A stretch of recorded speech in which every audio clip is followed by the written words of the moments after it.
Wizards of the Coast just launched Sigil, a shiny new 3D virtual tabletop for Dungeons and Dragons. It's built on Unreal Engine 5, boasts full D&D Beyond integration, and promises a level of immersion that could redefine online tabletop gaming. On paper, Sigil sounds incredible. In reality, well, don't throw your money at the screen just yet. If you've been following Wizards for a while, you know the pattern. When something looks too good to be true, it usually is, especially with this company. Remember, this is the same Wizards of the Coast whose CEO called D&D undermonetized and tried to rewrite the OGL to grab more cash from fan-made content. And now they drop a high-end virtual tabletop and expect us to believe it's purely to enhance our D&D experience. Not buying it. Okay, so what is Sigil exactly? Well, in short, it's Wizards' attempt to bring your D&D campaign to life in full 3D.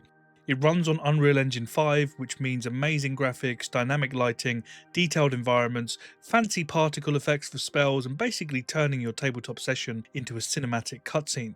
It's supposedly fully integrated with D&D Beyond, so all of your character sheets, stat blocks, and spell lists are right there in-game and should update in real time. So if you've ever wanted your D&D nights to feel like Baldur's Gate 3 with your own story, this is about as close as it's going to get. Sounds pretty amazing so far, right? But before you get too excited, let's talk about the red flags, because oh boy, there's plenty. Sigil is nowhere near finished. Wizards themselves are calling this a soft launch, which is corporate speak for we released it early in an incomplete state. And yet, despite Sigil clearly being half-baked, missing features, unstable performance, core tools not even implemented, they're already asking people to pony up the cash for it. That's right, even though Sigil feels like an early beta, monetization has entered the chat. The first big red flag, Sigil isn't truly free to use. If you want to host a game on Sigil, you need a master tier subscription on D&D Beyond, which is about $5 per month. Now, $5 a month doesn't sound too bad at first glance, sure. Plenty of us spend more of that on coffee, me on Pokemon cards, but ask yourself, when has Wizards ever introduced a new paid tier and stopped there? Exactly. The subscription requirement feels like the opening move in what will likely become a fully monetized ecosystem. Today, it's a monthly sub to host games, and give it a few months and I bet my dice bag will be seeing premium add-ons, exclusive map packs, special character skins, fancy digital miniatures, all behind extra paywalls. Wizards has done this song and dance before, and if history taught us anything, that's not a guess, it's a guarantee. They see D&D as being under-monetized, and Sigil is a perfect golden opportunity to change that. Secondly, Sigil runs about as smoothly as Cyberpunk did at launch. This thing is not a fully fledged AAA game. It's essentially a glorified tabletop simulator that renders static scenes and rolls dice. There's literally no excuse for it to tax your system so heavily, and yet players with pretty beefy rigs, and we're talking 3080 GPUs and high-end CPUs, are reporting major FPS drops, stutters, and even severe overheating. The official recommended specs for Sigil include an Nvidia 2080 and 16 gig of RAM, and that's a higher bar than some modern video games. A D&D tabletop app has no business demanding the latest GPUs just to load a tavern map. So either they coded this thing with zero optimization, or Unreal Engine 5 is overkill for a virtual tabletop, or maybe both. It doesn't matter how good things look, it's unplayable for quite a lot of people. Performance should be priority number one for an online platform, and here it feels like an afterthought. But even if Sigil's performance magically improves, we've hit red flag number 3, it's missing a ton of basic features. I'm talking about stuff that every other virtual tabletop has had for years. The worst offender? No undo button. Yep, really, in 2025, a digital tool meant for building and adjusting maps just launched without an undo function. And it gets worse. If you're a Mac user, too bad, you can't use Sigil at all right now. Mac support is literally non-existent. If you want to import your own custom miniatures or assets, not possible. Or how about using homebrew content or third-party modules? No word on that yet either. Even the character sheet integration, the one thing you'd expect from D&D Beyond, is limited. These missing features aren't just nitpicks or nice-to-haves, they're literally fundamental to the tabletop experience. So how is the D&D community reacting to this? Well, in short, not very well. The moment Sigil went live, players started digging in and voicing their frustrations.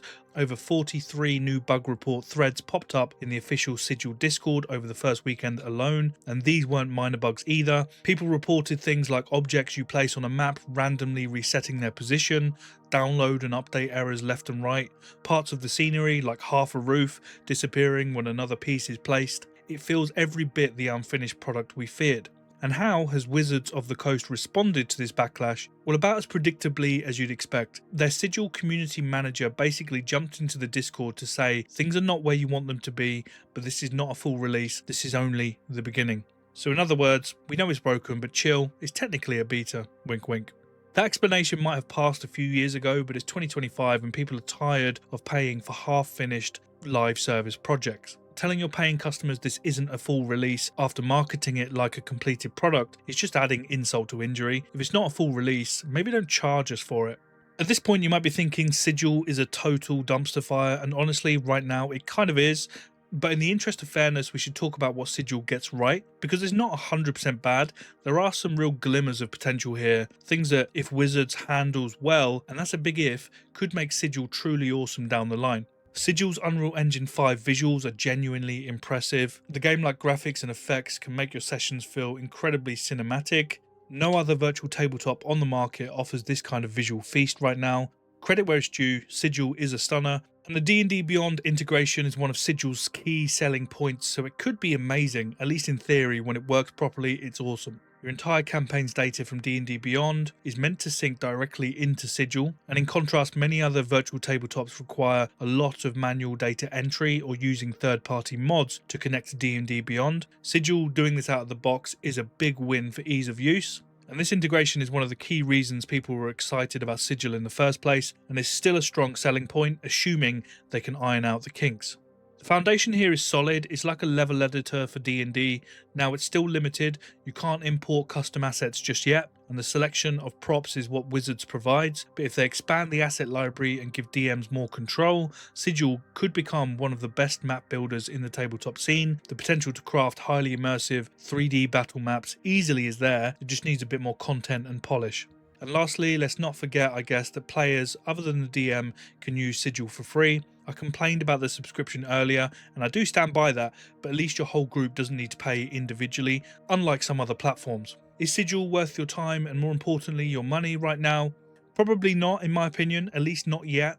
As of today, Sigil feels more like an unstable beta than a polished tool. The concept is awesome, but the execution is lacking. But that said, keep an eye on it. The potential is there if Wizards of the Coast stops treating Sigil like a quick cash grab and actually dedicates resources to make it the best it can be. This could become the future of D&D Online. Visually, it's ahead of the pack. Integration-wise, it could blow away the competition if done right. Sigil could eventually be the one-stop platform. So what do you think? Is Sigil the next evolution of D&D, or just another misstep from Wizards of the Coast? Let's discuss in the comments. I'm really curious to how you all feel about this one, and if you enjoyed or at least found it useful, do me a favour, hit that like button and consider subscribing to the channel. Your support really helps. Thanks so much. I'll see you in the next one.